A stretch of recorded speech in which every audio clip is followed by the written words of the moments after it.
This is Under the Suns. I'm Doug Keating. Over the past few months, I've been talking about traveling to Europe, especially if you're going this year, 2024.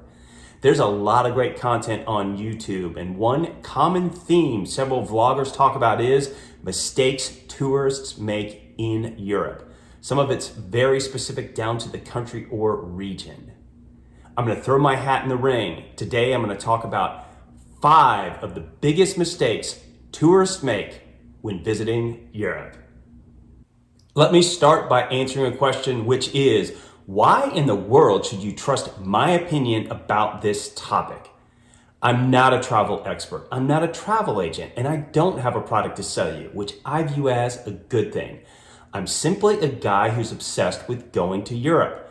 I have visited Europe over 20 times in the past decade. I average going at least twice a year. What's my bias? I'm an American. I'm not a European. I don't live in Europe. I travel to Europe from America and back.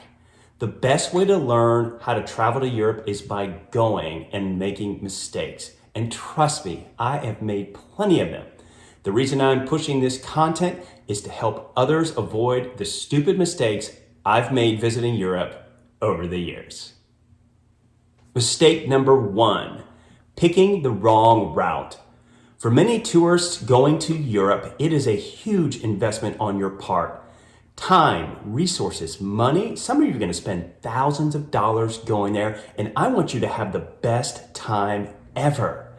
If you pick the wrong route, you could end up in countries you don't like, on the road the whole time, not getting a chance to see stuff, stuck in long ass lines doing a whole lot of nothing. I created a video called 5 Factors to Think About When Planning Your Vacation to Europe. If you're just starting the planning process, I recommend watching this video. I'll put a link in the notes. Remedy number 1, do some research to get expert opinions. Resources include travel books that you can read, videos that you can watch, websites that you can visit. And when I say experts, I mean locals, people who are from the places you're going, or someone like Rick Steves, who spent his entire adult life going to Europe. For heaven's sake, do not get your travel advice from some teenage TikToker who says, "This is the awesomest place I've ever been." No. Helpful hint. If you've picked your country, let's say Spain, and you have no idea how you want to spend your time, go to Rick Steves' website and look at the tours he offers his customers. You see an example here. I'm not saying you need to follow his route exactly. It is a good baseline, though, to start from in case you have no idea where to go. Mistake number 2, trying to do way too much in a single day. I have made this mistake several times on previous trips. Let's say you go to a big city like London, Paris, or Rome, and you only have a few days. There are so many sights to see, it's impossible to see everything unless you race around the city like a crazy person.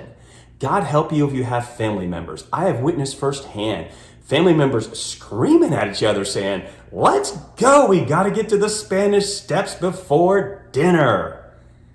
That does not sound like a vacation to me. That sounds like an episode of The Amazing Race, and I would avoid that. Remedy number 2, leave some slack in your schedule. Paris is the perfect example. The French capital has wonderful cafes, green spaces, and beautiful parks where you can enjoy a cup of coffee or put your feet up and relax. A great way to spend time on your vacation. I used to visit places with the wrong mindset. I would think, this is the only time I'm going to be here. I need to make the most of it and see absolutely everything that this city has to offer. Nowadays, when I travel, I think, I'm going to return here one day. I'm going to see what I'm going to see while I'm here. I'm going to leave some time to relax. I'll see the rest the next time I visit.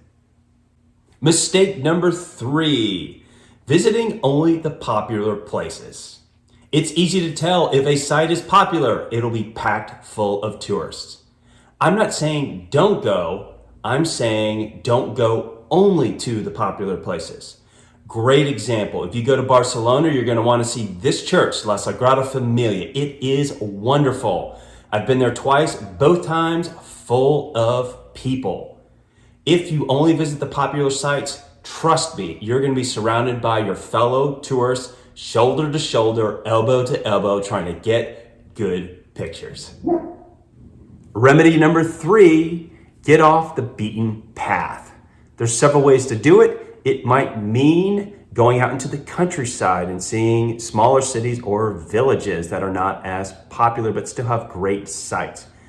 Let me stick with Barcelona. One of my favorite things to do is wander around the El Born neighborhood. It's got a beautiful park and this church, which is actually much older than the Sagrada Familia, not nearly as crowded, and you get on the roof and get awesome pictures of the Barcelona skyline. Mistake number 4. Visiting during the high season.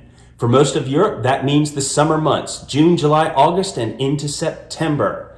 3 reasons. 1, Europe is packed during the summer. Don't forget, they take vacations as well. I would avoid August if at all possible. 2, the heat. Europe has experienced several heat waves over the past decade, and it gets scorching hot, especially in Southern Europe. And 3, air conditioning. Several hotels in Europe don't have it at all.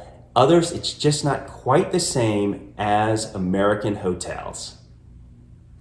Remedy number 4, go during the shoulder or off season. That means spring, fall, or even the winter. I've gone to Europe over Thanksgiving break and it was wonderful. Same thing during the Christmas holidays. You see pictured here, Cadiz. I would not go to Cadiz, which is located in southern Spain. During the summer months, I would go in the fall or winter. They still have great weather. Mistake number 5, don't make any reservations. I call this the backpack mentality. If you're young and going backpacking around Europe and have all the time in the world, disregard this mistake. Go be you and have fun. For the rest of us, it is a mistake not to make any reservations. I get it. It's a nostalgic idea of we'll just throw on some backpacks, go where we're going to go, wherever the wind takes us, and we'll figure it out when we get there. I'm here to tell you that doesn't work anymore when traveling around Europe. Remedy number 5, make some reservations in advance.